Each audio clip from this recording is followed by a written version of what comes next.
There are millions of acres of opportunity out there. They belong to you. Every day, decisions are being made that affect your land, your water, your wildlife. You should know about them. This is your mountain.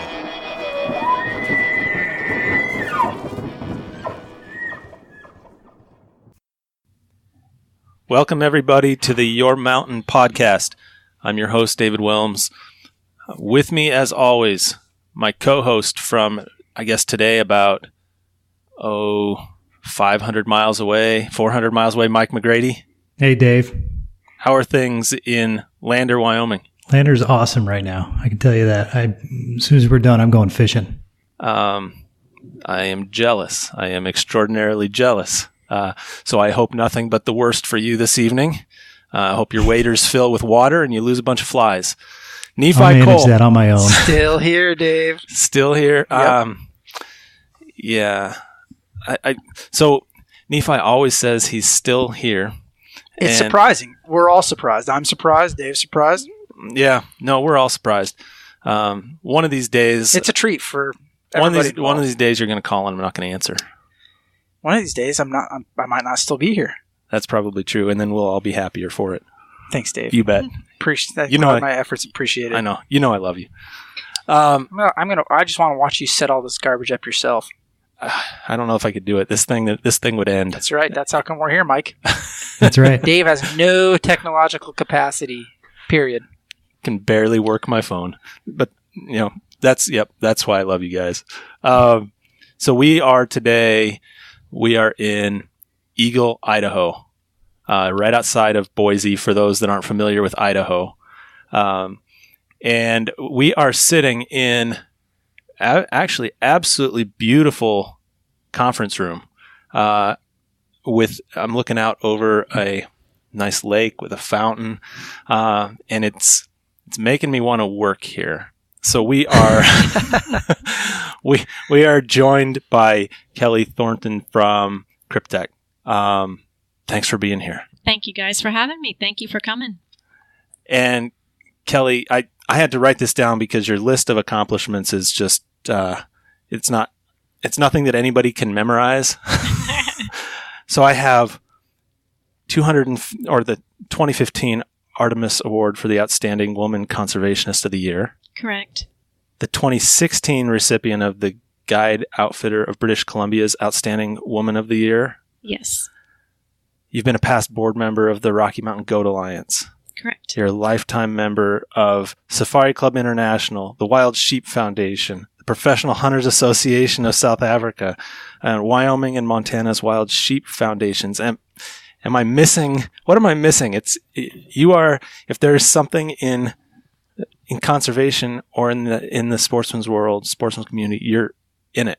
I've totally immersed myself into this industry for a long time. So I feel very blessed and very fortunate to be able to have had those opportunities. What made you decide to immerse yourself in this industry? I've just always had a passion for the outdoors ever since I was a little girl. Wasn't really given the opportunity until later in life to be able to explore those feelings and passions. And so it just blossomed from there. Tell later in life. I mean, you look like you're about 29. So when you say getting, I knew I liked you. When you say getting involved later in life, so it wasn't something that you started as a kid. No, actually, I was about 12 years old. We had a hunting lease. I'm from the South. If you guys haven't already figured that one out. And my family had a hunting lease. It was a deer lease down in Alabama. And we would go there on the weekends during hunting season. And so on one particular occasion, I was there. And I don't know what it was. I woke up one morning with just this, sense of urgency to get out and go with my dad. And I had a brother at the time who was 4 years younger than myself. And so I said, "Hey, I'm ready to go." And he said, "I'm sorry." He said, "You need to stay back here, do the hair, the makeup thing with your aunts, and I'm going to take your brother instead." The funny part in all of that is my brother today is not the hunter I am. And really? Yeah. And so I stayed back and it wasn't until, I was an adult and I had met this guy, and he provided me with an opportunity, and I took it from there. And so that kind of then spiraled the next 20 years. So that's, it's fantastic that you're involved. It's also, it's too bad you couldn't get involved as a kid. I mean, that's got to be kind of tough. I mean, so Mike and I both have young daughters. So I have Mike, your daughters are what, 10 and 7? Yeah, 10 and 7. Yep. Going into 5th grade and 2nd grade. Perfect ages to be exposed to that. And I've got a 9, almost 10-year-old and a 6-year-old. So, and they're, these kids are friends. And it turns out, so Mike's and my wives took each of our oldest daughters through hunter safety about, like 2 months ago. Yeah, something like that. Yeah. And my kids have been going along on hunts since, I have a picture of at a Drew Moose tag. I have 5 years ago or so, and I have a picture of myself. I'm using air quotes. I was bow hunting with my daughters. So I had one in the backpack and one walking with me. Oh, that's cool. And we're working up a draw, and we see some deer, or I spot some deer on a hillside. My wife's there too. Spot some deer on a hillside, and I stop and I bring my oldest daughter to me, who at the time was about 4. Mm-hmm. I say, honey, look, look on the hillside. You see the deer? And she just, in her loudest voice, Daddy, we're not hunting for deer. We're hunting for moose. Just keeps on going. That's awesome, though. Yeah. So it's, so we try and get our kids out. And I'm sorry that you didn't have an opportunity to go as a kid, but I'm glad that you have an opportunity to go now. And from what it looks like, you are taking advantage of those opportunities. Absolutely. I think when you first start into the hunting, you're all about just going after as many species and animals as possible. And then I think you evolve over time. And I'm sort of now at the point where, there's still species and still animals that I want to hunt, but I want to give back. And so I'm at that stage where I want to make a difference for someone else that may not have the opportunity if they didn't have that in their life. So if I can expose someone to it, it's all the better. So how do you go about doing that? I think what you're describing is a mentorship, right? Exactly. So what do you do how do you mentor new hunters? I think, you involve yourself with some of the associations and organizations that are out there that have membership opportunities. You can volunteer. Education is key, just being able to communicate why it is that we love to hunt and fish and all those things. And I think, being a role model, and showing women that, gosh, she can do that. I guess I could too. Young girls, who are coming up, who are watching their dads or their moms go out into the field, or maybe not, and just being able to kind of open their eyes to something they've never seen before is pretty neat. We used to be very active with the youth. It was a youth outdoor event that Dallas Safari Club, and they still do that today. And that was something I was extremely involved with. We would take a group of kids out for a 2-day course where they learned all sorts of things, from archery to muzzleloader to pistol. So they learned all of these different skills and things in the outdoors. They also learned about ethics, being in the field and always making sure that your muzzle's pointed in a safe direction, those types of things. And so I think being someone that can do that and can facilitate those opportunities, you really are making a difference. Have you seen the results of those efforts? Are you seeing?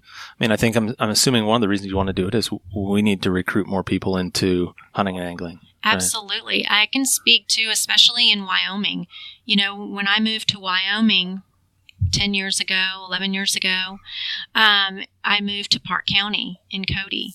And it was very interesting. When I moved to Cody, we were told that only, we were so close, I think about 45 minutes from the East Gate of Yellowstone, but we were told that about 40% of the kids that are in Park County actually get to Yellowstone. And I thought, gosh, what a tragedy. So my husband and I at the time got involved and got very active with this outdoor recreation group that started in Park County. And we went in front of the school board and really pushed passing the ability to do, it was almost like a, just like a field trip, if you will. Yep. But it still had that educational, component to it. So they had to journal and things like that on the bus and everything. So anyway, long story short, we went through and got that passed. And so Park County, then every fifth grader at the start of the school year was bused to Yellowstone for a full day of activity. And I'm so proud that, we were able to make that happen. And I think of how many, lives we've impacted over that time. And it's still going on today. That's really cool. We were involved, it's been almost 2 years ago now. I had the opportunity to work with a group that put together a field trip where we brought a whole bunch of families from all over the western U.S. We picked one family from each state and brought those families to Yellowstone for a week. And they all had to have a fourth grader because at the time, there's this every kid in a park pass. Yeah. And so the idea was that the families were supposed to bring their kids. And we picked families that had either some of them they were from all over the place, but in general, they had some unique identifying factors. Some of them had never been camping before. We had one of them was a super family with like 3 Eagle Scouts. So you had this kind of wide variety of different kids there. But we brought them to Grand Teton National Park, and Are you thinking the location, like where you had it? Was it at the Jackson Lake Lodge? It was. It was actually above. It was above the Jackson Lake Lodge. We had some of our meetings there. We had but we all stayed in. We had them staying in these. They call them a tent cabin, out at the lake. Yeah. And so those tent cabins are kind of halfway a cabin, kind of halfway a wall tent.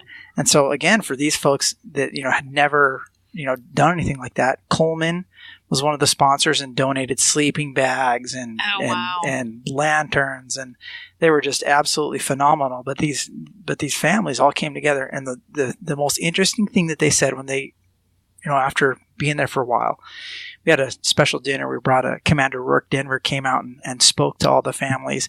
But these families, said when the activities stopped for a little while and you had all these kids, they all went out and they were all hanging out together, all these families. And each family had a fourth grader. Yeah. So that kind of tied all these different families together age-wise.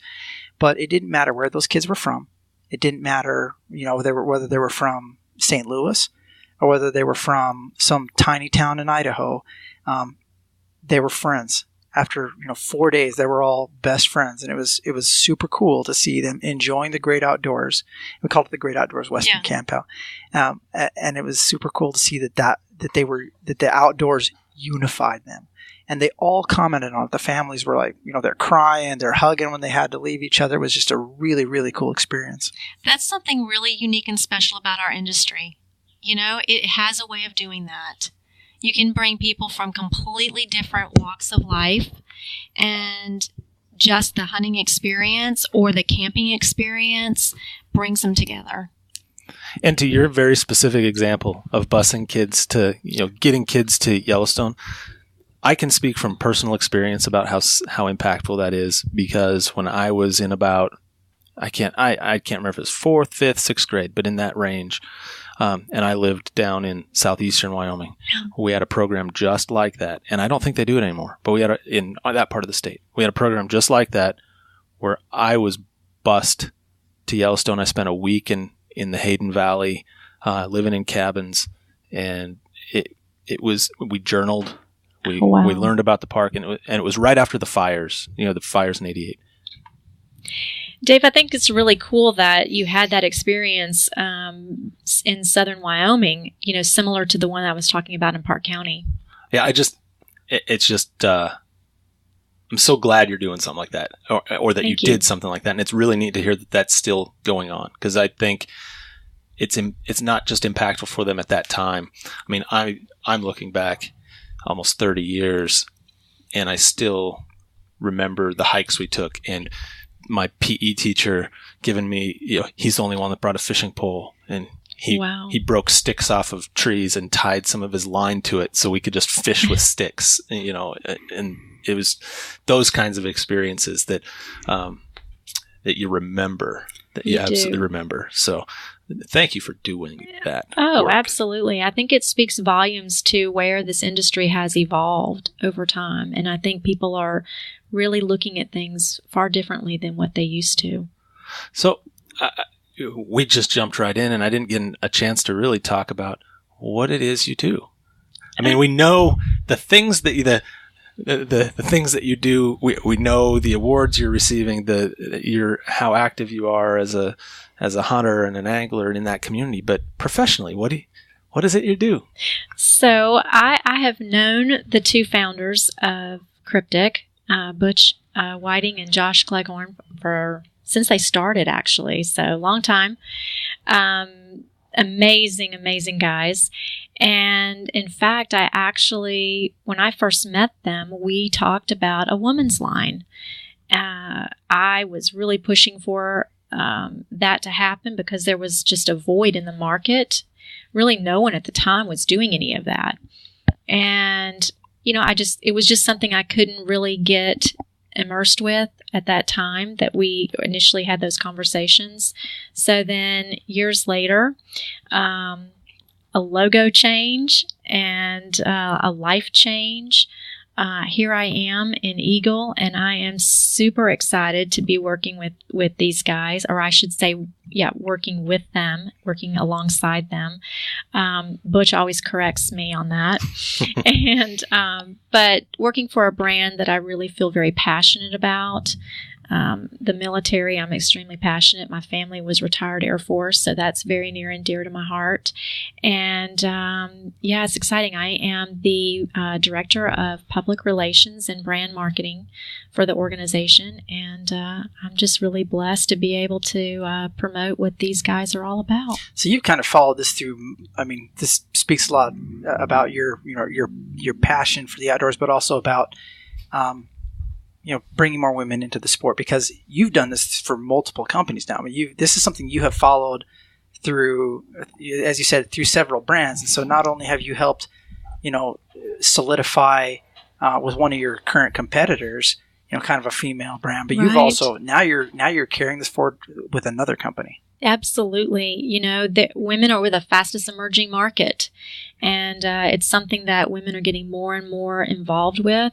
We as an industry are showcasing the women to be very relatable, and I think that's really important. The general public can relate to these gals that we put up there in the limelight, and I say limelight, but we view them as, influencers. The voice of women in the industry. So, you guys work with Jana Waller, correct? Absolutely, Jana's one of our ladies here, our women influencers. She actually runs our Kryptek Legion, which is a ladies-only legion group of incredible industry influencers. We had a chance to talk with her very recently, and we after that, Dave and I were talking as we were driving up here. We mentioned, what a great voice. I mean, what a great advocate. You see, there are a lot of different stereotypes of people that are associated with the great outdoors, and she so does not fit any of them. She's articulate. She's intelligent. She's just authentic. She's awesome. Very. Yeah, she's awesome. She's a great representative. And I think she's a great representative of the community, but she's also a great mentor or somebody to look up to for young women getting into the great outdoors. Absolutely. Young men too. But but my daughter's comment when we were talking to her was when we were talking about her TV show, said, "I'm so glad that there are girls that get to have TV shows too, and it's not just the boys." So it makes a difference. It really does. Well, we're making a name for ourselves. And that's something that I can tell you from being in this industry for as long as I have. There was a period where I had to prove myself. So I got to ask you a question. This is sort of a policy type of question, but it's also, it's related to women in hunting. Mm-hmm. And I've been noticing, we saw it happen in Wyoming. I've been noticing a movement in other states. I think Wisconsin was one. I'm trying to think of a couple of others and just drawing a blank right now. But state legislatures passing bills to allow pink camouflage in addition to orange. Curious if you have any thoughts on that movement. I have some personal thoughts on that. Mm-hmm. And I'm not a gal that wears the pink in the field. It's just not me. I don't see it though as an insult. I see it more that I think the states that have passed that have done it basically just to be an advertisement, for trying to get more women involved. I don't really see that as anything that people are implementing in the field. I have not seen it at all. Yeah, that was going to be my question is, since these laws have been passed, is there demand? Do you think there's a demand? Do you think it's actually leading to more women in the field? I don't. I really don't. I think that what it's doing, it's certainly being discussed. So it's definitely being heard. But I will tell you, and I've talked with folks. I talked with a very good friend of mine in Wisconsin the other day on this issue. And I asked, what are your thoughts on this? And the feedback I got was, look, it was merely just a campaign to raise awareness. He's got 2 daughters. Those daughters do not wear the pink in the field. So it doesn't insult me. It's just, I personally just don't see where it plays an impact. So can I tell you the part that kind of bothered me? And Mm-hmm. maybe I'm not allowed to be bothered as a man. I frankly, my philosophy is I don't care what people wear as long as I can see them and they can see me. But in addition to the awareness argument, one of the arguments I've seen used in multiple states to pass this has been that pink is more visible than orange, and that there's a textilist from the University of Wisconsin that's been able to show that pink is more visible than orange in certain environments. And so my thought, and the reason why it bothers me a little bit is I'm kind of curious how many people we've had, how many accidents we've had with people involved, that are wearing orange and would pink have prevented that accident? Interesting. And if that's truly the reason, if that's the best color, then we should all be wearing it. Yeah, I think what you're saying is, if that's true and pink's better, then we should all just roll with pink. That's exactly if it's not, right. Then it's, I have no problem with the raising awareness, and I'm going to defer to the community that it's meant to influence, right? Which I think has been to try and get more women involved, and so I'm going to defer most of my, I'm going to take whatever their opinions are, but just on a basic. From the safety standpoint, my safety argument is if it's really safer, maybe we should all be wearing pink. Well, and I will piggyback on that. I feel like too that if that was the case, we would have done this a long time ago. Yeah. Right. And I think it is more or less a misinformed decision that has been made, because I really do not believe maybe that was the only way they thought they could get it, passed. Yeah, you had to find some other excuse for it. Exactly, because we would have done this a long time ago. Yeah. So do you, as a company, make any fluorescent pink? We do not pink it or shrink it.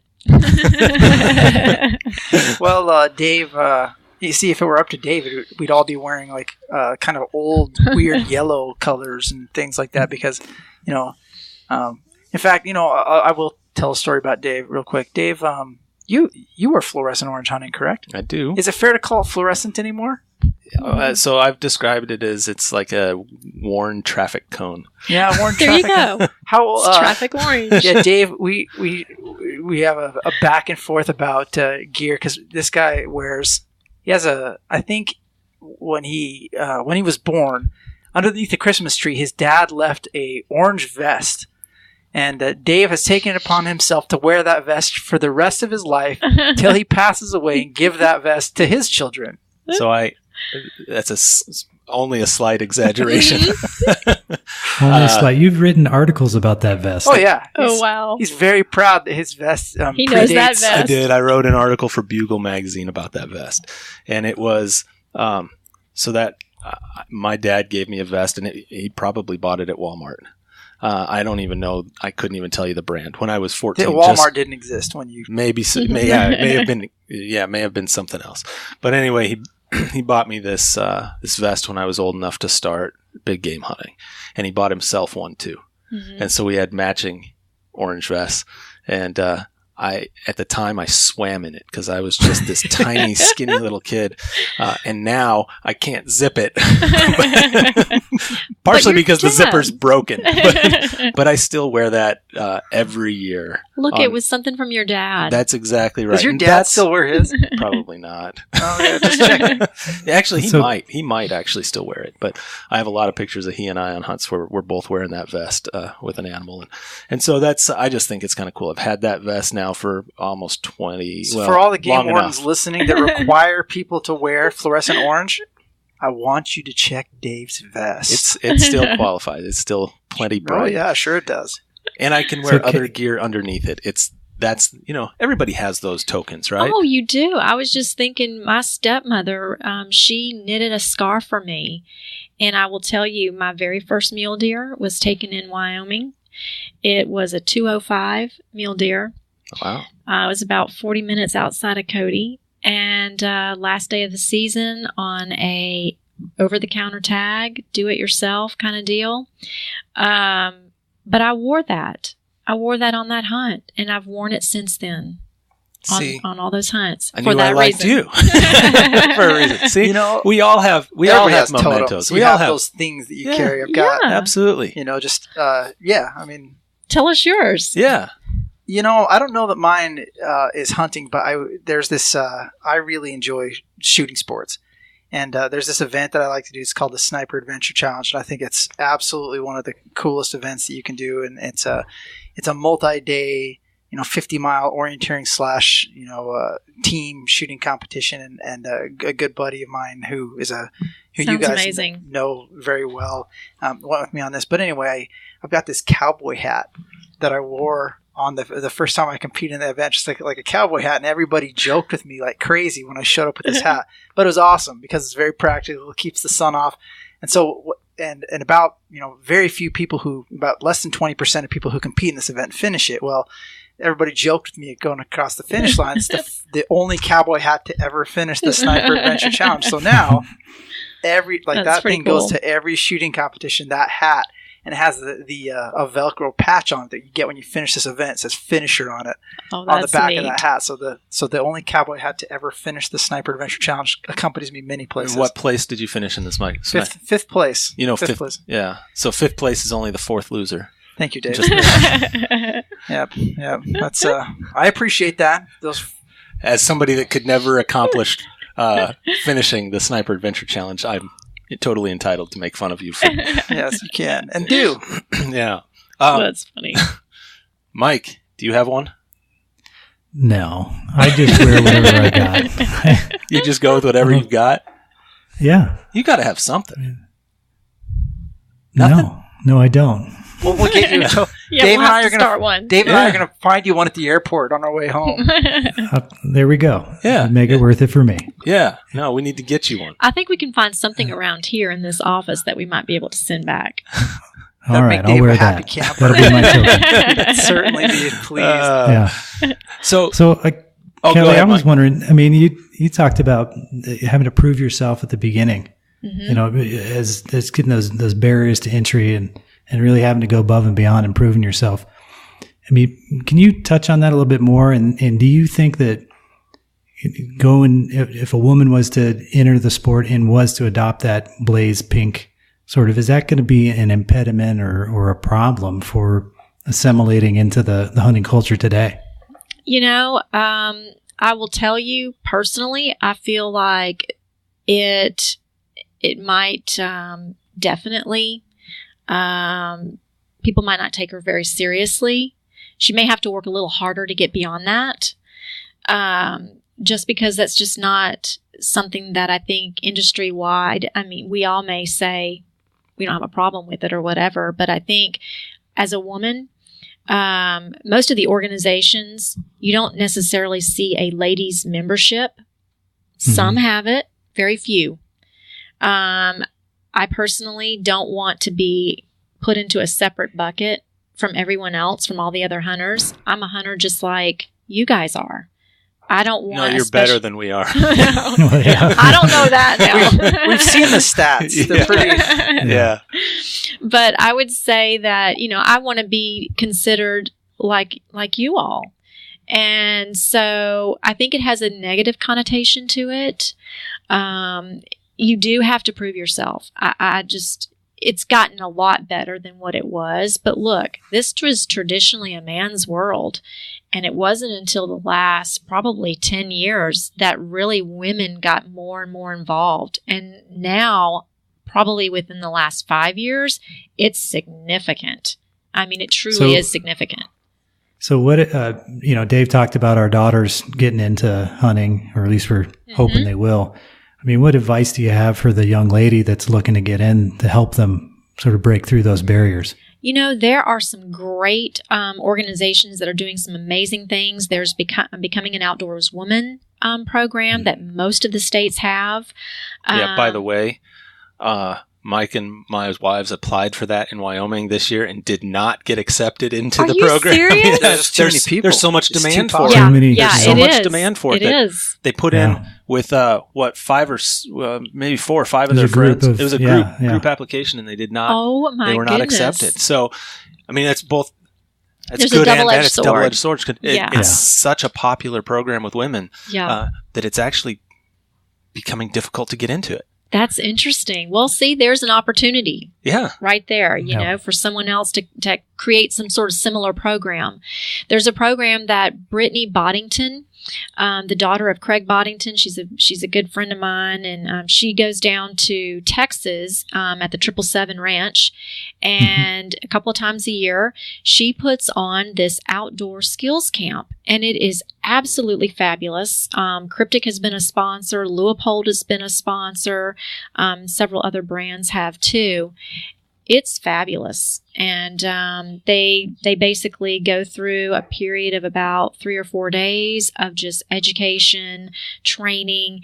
And then what they do, which is really fun, is then they apply what they've learned into the field. So the girls are actually getting to hunt too. So it's a fabulous program. And if anybody listening wants to get involved, you can certainly go and visit out the She Hunts Outdoor Skills Camp. And it's a great program. You know, one of the unique things I think about your company is I think that your company kind of has crossed over and broken the mold a little bit of what you'd consider maybe your traditional hunting demographic. And, you know, you talked about outreach to women, but I would also think one thing that your company does extremely well, and maybe you could touch on this, is veterans. So, you know, we're looking at the need to grow participation in hunting and the shooting sports. What's your views on, can you talk about your work with veterans and then kind of your thoughts about growth of the hunting and shooting sports with that group? Yeah, absolutely. So from both a local level and a national level, Kryptek has been very involved with a lot of programs that are trying to take the vets, and they're trying to either provide them with opportunities. Maybe there's some PTSD and things like that they're dealing with, and just giving them a chance to go into the outdoors, kind of escape all of that they're dealing with, and provide them with this incredible opportunity. So there's organizations like that we're involved with. There's also organizations that are trying to get the veterans back into the workforce, and we participate with them too. So looking at it from a lot of different avenues, but just being a support system to them and knowing that, hey, Kryptek's here. We were built on the battlefield. And we go from the battlefield to backcountry. That's our tagline. I know you guys have heard that. It's real. And the vets are very, very important to us. And we have a very deep appreciation and that's obviously firsthand for a lot of these folks that are involved with Kryptek. So, one of the things that that anybody can know if they go back and look at the numbers is, influx of hunters and kind of when people have come in.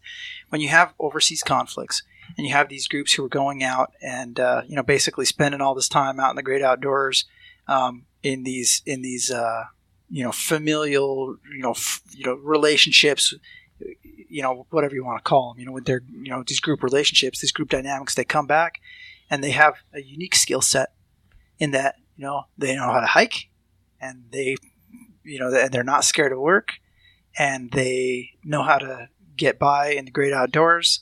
They are proficient and familiar with firearms, and and you can see those numbers coming back from World War I, World War II, the Vietnam area, like significant upticks in the people who get out there, hunting, because because it's normalized, and it's something that makes them, it's a very positive thing. It's familiar. It's familiar, yeah. And I think, boy, we really we can't lose that opportunity now. We have so many vets coming back now. Not only is this a great opportunity to do something good for that community who have served us, exactly, but when you talk about, selfishly, the future of hunting and the North American model of conservation, we're really missing an opportunity if we don't reach out to those guys and say, hey guys, come on, let's go hunt, because this is something you should be part of. Exactly. It's a way to say thank you, because guess what? If it wasn't for those guys, none of us would be able to be out in the outdoors experiencing the things that we get to do. So we're all very, very fortunate, very blessed. And, there's an organization, Wounded Warrior Outdoors. Ron Rabaud is the CEO of that organization. And I have volunteered on a trip to Alaska with some guys that have come back with PTSD, and I'm telling you, it is a life-changing experience for not just the volunteers, but for those vets, and to see them come together where they can just, everything that they're dealing with, they can leave at the door. They come out there, there's no one putting pressure on them. They don't, they just get to be themselves, and it is such a powerful experience. I really encourage, if people have not ever gotten involved with that, to really do that, because it's really powerful, and they very much appreciate it. It is. Nephi and I have both been involved in an organization in Wyoming, a local organization that helps take disabled veterans out for primarily pronghorn hunts. But we did one last fall that it was pretty impactful for, I think, everybody involved. The veterans and the volunteers alike. It was definitely impactful, and I got to be there and watch somebody take their first ever antelope. It's amazing, and it was phenomenal. I think it's the equalizer. We talked about the kids in Yellowstone. We talked about all these other things. The great outdoors are such a huge equalizer, and when you're hunting, you realize this. This is why everybody, if you're listening to this, if you haven't hunted before, you need to. If you have a friend that hasn't, you need to take them, because you realize that and when you even need to take them to your spots. Yes, don't be selfish. Well, because that's one of the. I actually think that's one of the hard parts for people that get involved in hunting when they're adults. Yeah. They don't know where to go, and then they have friends that maybe they're not as good of friends as they think they are, because they don't want to share Dave spots. Give a hunting spot out, it would be you couldn't torture him enough to get him to give it away. He would absolutely never ever tell you. It could be the worst hunting spot on earth. Dave's not sharing that. Every place I hunt is terrible. That's why I don't share. That's right. But going back, the thing with being up there in the mountains is it literally everything disappears. When you're up there and you are, you're looking for game animals, you're dealing with the weather, you really reconnect with something very elemental within yourself, and it allows you to let everything else go. You learn a lot about yourself. Yeah. So awesome. What's been your most favorite backcountry or hunting experience? My hunting experience, it's very interesting. So the favorite game I have is African game. I love it. Any particular one? I love it all. You just like being in Africa? I do. I feel the most alive. What is it about it? I don't know. It's just something in me. I feel like I feel like I've always been there. And I mean, my friends laugh at me because I've been there 15 times. And I get emotional every time on that plane when the pilot, normally the pilot will comment or the stewardesses will comment that, ladies and gentlemen, we are crossing over on African soil or something to that effect. They tell it much more glamorous than I do, but it's a powerful thing. And I'll look out the window and I will start to cry every single time. But I think when you stop crying, you shouldn't do it. That's just my philosophy. Yeah, why is that? Because it's just, it's just so special to you. And it has such a deep and profound meaning to me. And, I just love it. But the funny part is the most memorable hunting experience I've had has been my trip to Kodiak Island. And I will never trade it for anything in the world. That was by far my finest hunting experience to this day. So what happened?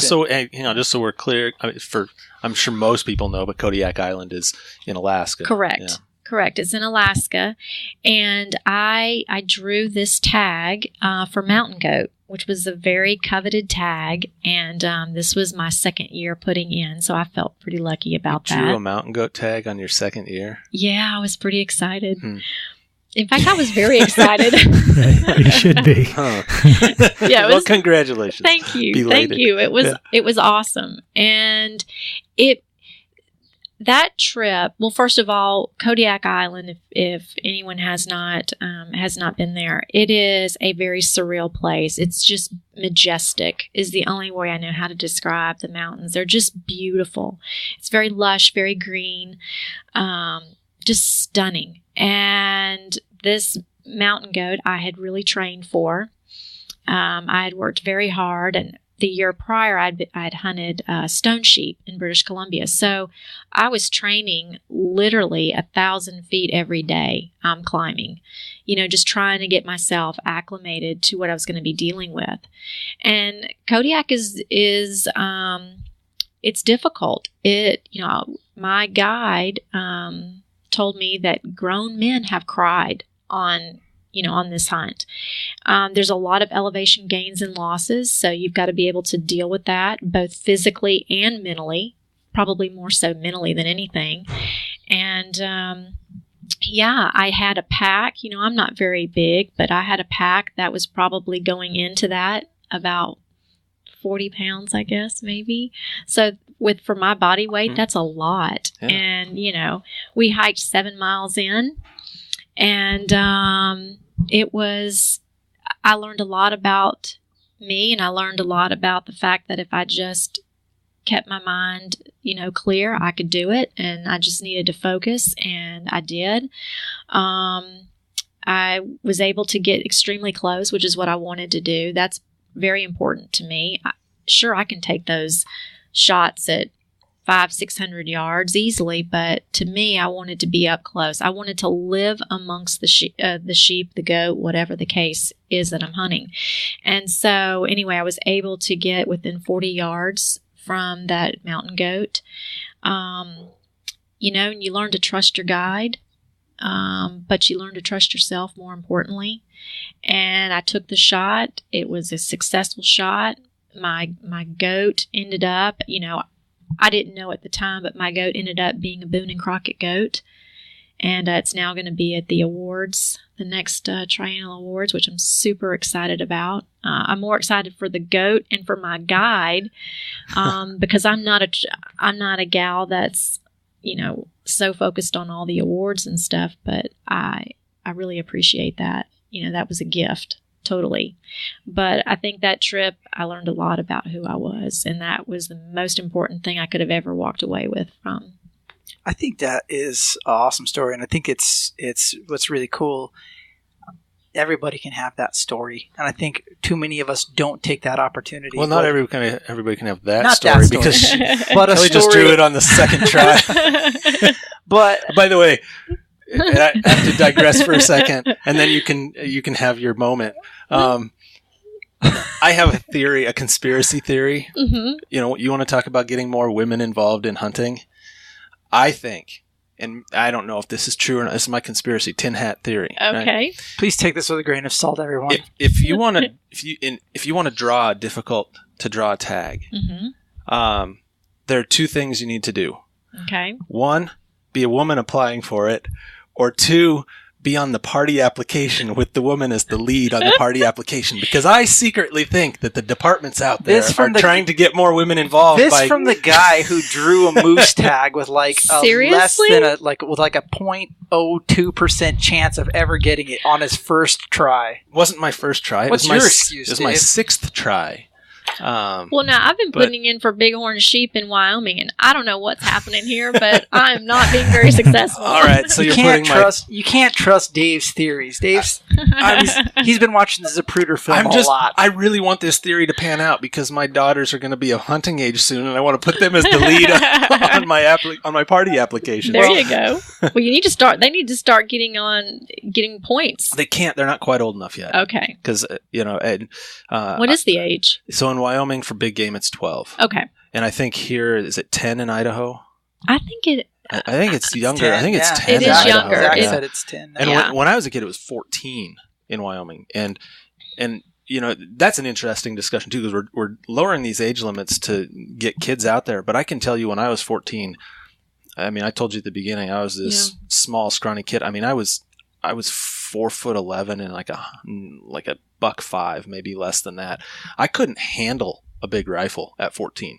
I shot my first elk with a .243, and that recoil hurt.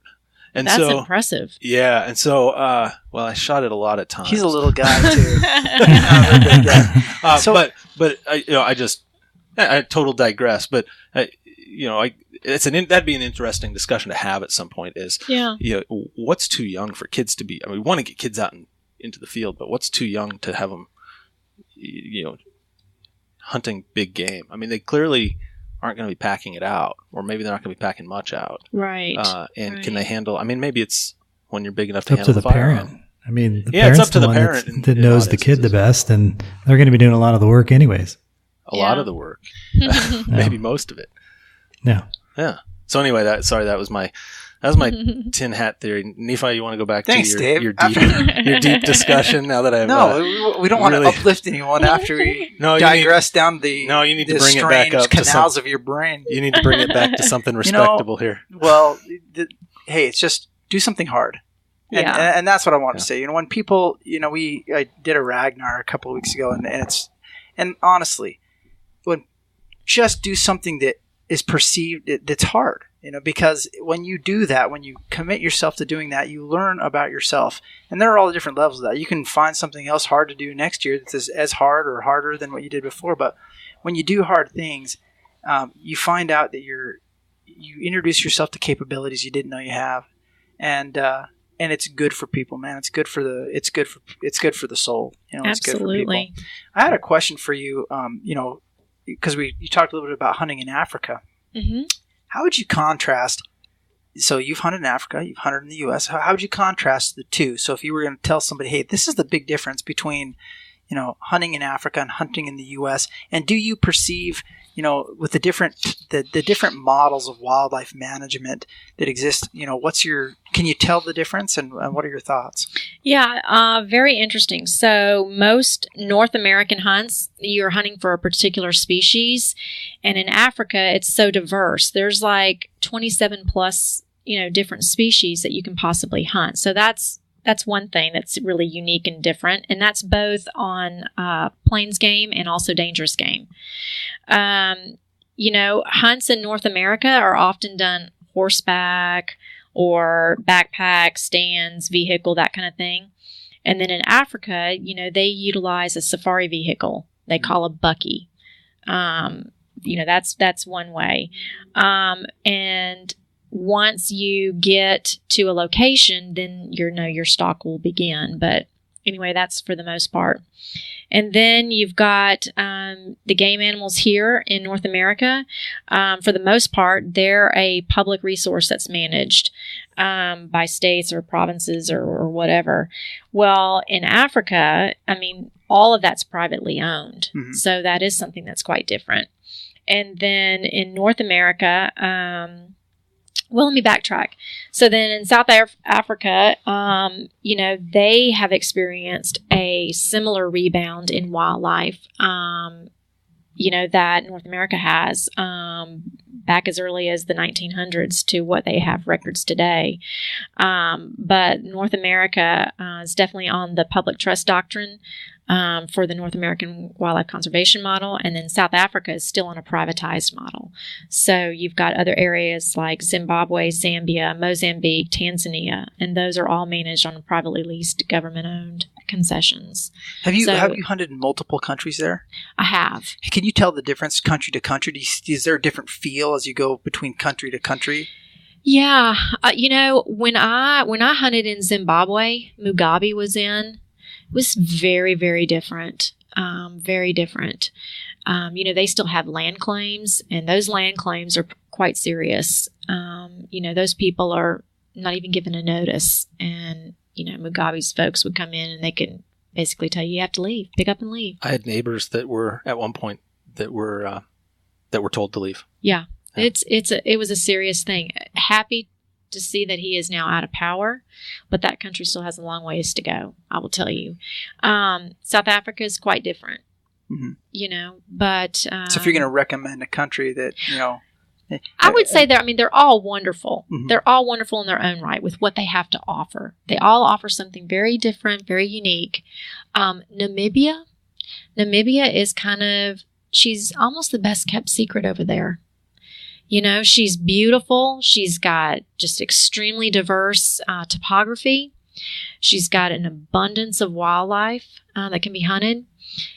You don't have a lot of the issues and things that a lot of the other countries are dealing with. Some of the challenges that exist in other places. Yeah. So, and it's very clean.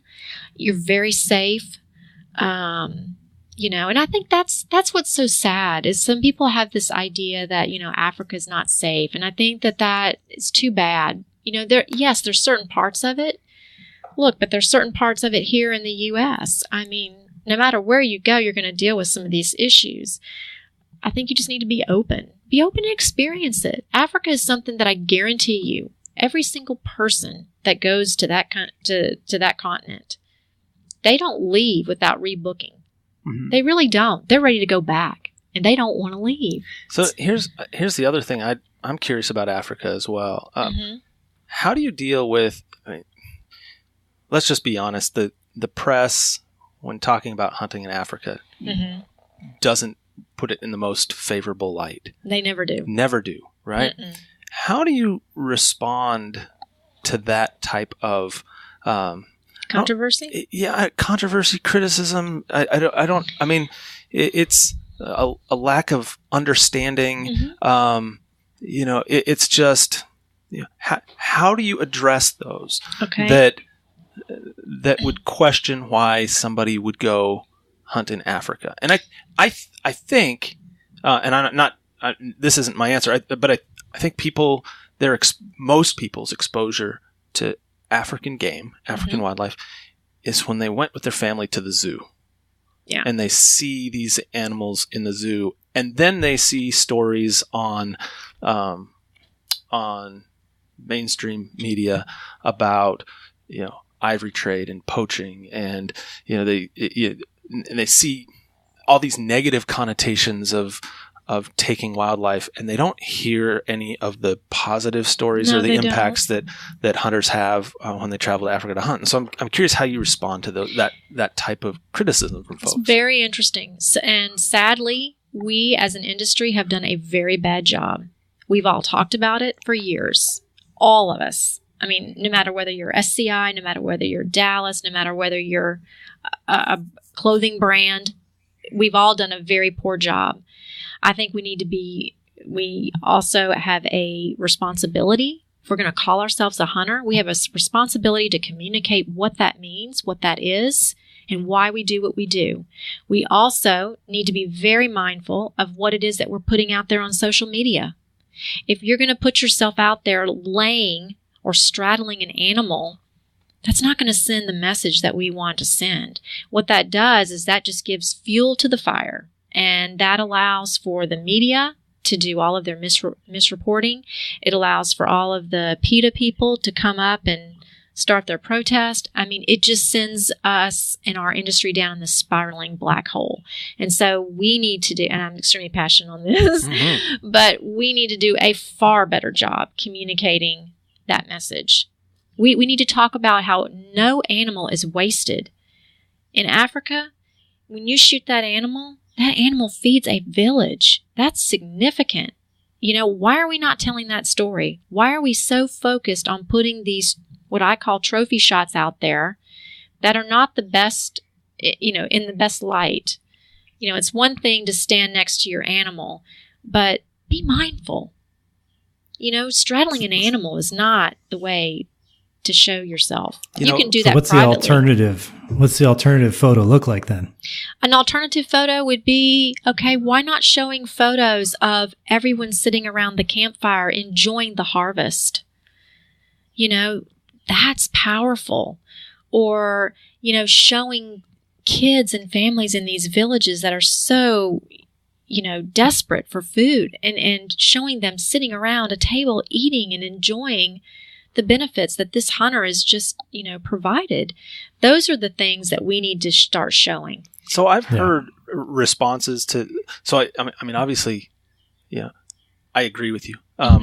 But I've heard responses to that of, well, it feeds a village, right? And the response I hear sometimes is, well, why can't anybody from the village go out and hunt and feed the village? Why does it have to be somebody from America coming over to feed that village? And that's interesting. They do hunt. They do that. It's just a matter of, what's available. Do they have the resources to be able to go out and do those things? There's a financial component too, right? I mean, right. to these places, when you look at, it's not the North American model. Yeah. Right. Like you were mentioning, Kelli, it's not the North American model. And in some cases, you got to pay to play, and it costs a lot of money to pay to play there. But when you had, there's some examples, and they're real examples, where you had communities where when you saw an elephant before, an elephant was like a death sentence to a family. Because if you got an animal that can come in and you have been spending your entire life trying to take care of a small crop so that you can feed your kids, and you've got a population of animals that will come through and destroy that, those animals are not your friends. Well, when you can utilize that resource to, instead of having it be nothing but a hardship on your family, utilize it as a way to bring in an additional economic incentive that can allow you to let your kids grow up and go to school. That's a 180 degree difference. Game changer. Yeah. And other things that I think are lost sometimes on the general public are, we have, and I'll forget the acronym now that I'm going to say it, but we have species that are listed as CITES. Correct. Right? Mm-hmm. And there are some species that are, so you can be listed as a CITES species, you can be listed as a threatened or endangered species. You don't necessarily have to be on both lists. But there is a provision in the U.S., right, in U.S. law, that allows the importation of some of these animal parts so long as you can show that you're actually having a conservation benefit on the species in that country. So that, so one of the reasons for hunting in Africa in some places is because it actually creates a conservation benefit. And it's a lot like how we talk about it in the United States, that hunting can be conservation, right? It's, and great segue, Dave, to talk about, one of the other things we wanted to chat with you about, so the North American model is different, but there are folks who, even within the North American model, there are premium tags. Oh, yeah. And so, what's the value, and you have worked with a lot of organizations that benefit from these. And so whether it's a governor's tag or commissioner's tag, can we, talk a little bit about those and kind of, and kind of the controversy? Yeah. When we say premium tag, I think what Nephi is talking about are these tags that are set aside by states, that can be given to, in some states it might be given to a nonprofit organization to then turn around and try and raise money Absolutely. for conservation, right? And that's kind of the model. I think most states do it that way. They don't all have to do it that way, but that's what we're talking about. These tags that are set aside that end up generating tens of thousands, sometimes hundreds of thousands of dollars, and there's some criticism of that because is it potentially taking away opportunity from others? Where we have the North American model was supposed to be an entry point for everybody, right? And by having the more tags you have put into this system, where you're having to pay high dollars for them, it maybe makes that pool of everybody, it's more competitive. It's harder for everybody to be involved. We need to do absolutely. We need to do a much better job communicating to the general public what the benefits are for those tags. Case in point, Montana. Montana had a tag 2013. Okay, this tag was auctioned off at the Wild Sheep Foundation's event down in Reno, their national convention. I was physically there. I watched. So that tag, there is an administrative cost that the organization puts on to that tag once it's sold. It's a 5%. Somewhere between 5 and 10%, depending on the state. Yeah. Right? Yeah. And it's basically to administer, the fees associated with marketing and so forth and making this tag available for auction. Okay. The Wild Sheep Foundation will take that 5%. Okay. Now, the rest of that money, that goes 100% back into that Department of Fish and Game to manage that particular animal's, management program. And part of that program is collaring. Part of that is trap and transplant. Part of that is disease management and all those things. And those things cost significant amount of money. Yep. You look at the numbers of, for example, the sheep in Wyoming. Yes. You look at the costs for us to manage that program, the state of Wyoming to manage that program versus potential revenue. If you were to just go off, okay, what's the over-the-counter tag price times X number of tags you can actually sell? Hey, it does not pan out. No, it doesn't. I mean, interesting you brought that up. I wanted to make a reference because I think we were talking about that back and forth via email.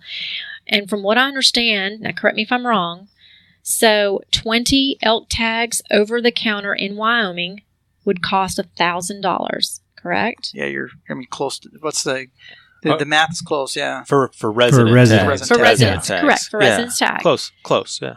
Okay. 20 commissioners' licenses, $200,000 plus. Now look at the difference. That's significant. There is nothing wrong with what those tags are doing. Those tags are providing a funding mechanism to enhance that species program. Now, but at the same time, there's a balancing of interests. Right? Correct. Because you talk about there's nothing wrong with it. It raises $200,000 versus $1,000. Right. And so by that logic, if you were to extrapolate that logic, you'd say, well, then that's just how we should sell licenses. To raise as much money for conservation as possible. But at some point, we have to remember... You still have residents and you still have people there in that state that want to be able to hunt those animals. Yeah, we have to remember the whole reason why one of the main reasons we set up the North American model in the first place is we didn't want to be like England. Yeah. We didn't, and not to criticize any of our English friends out there, but we didn't want to be listening to this podcast. Yeah. There might be one. But we didn't want, we very intentionally set up a system that was different than what we had before we immigrated, before Europeans immigrated to the United States, right? Yeah. So we have to be careful. It's a mix. We got to be careful not to slide back into that. Right. How do we balance that?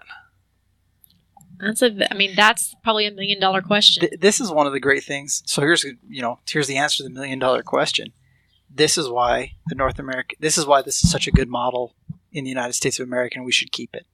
Because state by state, you have an opportunity for elected officials That's correct. to get elected in that state and to make those determinations. That's correct. Based on what the people who vote for them, that should be you if you're listening to the podcast. You should be out there talking to your elected officials and telling them what you think the priority should be and asking them to work to put, smart people in the right places and to make the legislative changes necessary to make sure that we get the balance right. And that's something that we shouldn't let go of. Local control. The idea that you, the person on the ground in your area, you probably have pretty good knowledge about your local wildlife populations. So you should be talking to your Game and Fish Commission. Yeah, absolutely. You should be talking to your legislators and your governor and your representatives so that these things are done with your input. Yeah, absolutely. Because we have a say here. Yeah. No, it's important. It's important for that state to be able to manage that themselves. How many states have you hunted in? That's a really good question. I don't know. I have to sit and think about that. We have all day. But, I think... Safe to say quite a few. Yeah. But I think it's interesting. I think more and more, people are getting more involved. They're really working hard to educate themselves on the whole industry as together. When you think of like the locavore movement, look at that. People thought it was a trend at first. Boy, they proved them wrong. It is more of what we need. Just people getting reacquainted with sorry, Dave's looking over my shoulder at how much time we've been on. So I don't want to keep you too long. It's people becoming reacquainted with something that we should never have gone away from in the first place. Is that Exactly. Hey, we're all part of this system. Exactly. If we look at the food chain, we're part of it. That's right. That's right. I was actually going to try and I really wanted to talk predators with you, but I think we're running out of time. Well, we'll have to just do it again. That'd turn out to be another 30 or 40-minute discussion. It would. It would. We'll have to save that one for another time. Absolutely. You guys are welcome back anytime. But before we go, so we ask everybody this question. Okay. You're looking at me like, oh man, what am I going to be asked here? What is this question? Oh no. You want me to give you my secret place to go hunt? I ask everybody these two questions. I actually have asked several people for their secret places. First we need the Wi-Fi code. That's the first question we ask. Oh yeah, no, let's don't go there. but so you're on the Your Mountain podcast, and one of the things that we do on this podcast, we're talking about the decisions that are affecting your land and your water and your wildlife. Mm-hmm. And we call it Your Mountain because we're talking about everybody listening, your special places, your mountain, our mountain. And we want to know what's your mountain. What's that place that's most special to you without giving us the coordinates. Yeah. Just what's your mountain? What's my mountain? I would probably go back to my first mountain game experience, which was in Wyoming. And it was the first time that I really saw wide open spaces, and I was very blessed and very fortunate to have experienced, hunting this incredibly beautiful animal.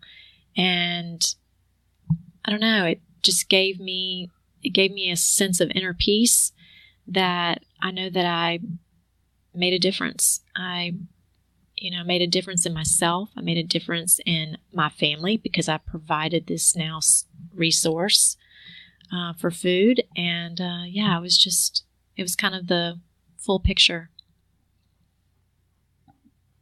I'll get the coordinates from you later. Yes. Yeah. I'll share those with you. That sounds pretty amazing. Yeah. Kelly, thanks so much. Thank you, guys. Thanks for all you do. Thanks for all Kryptek does.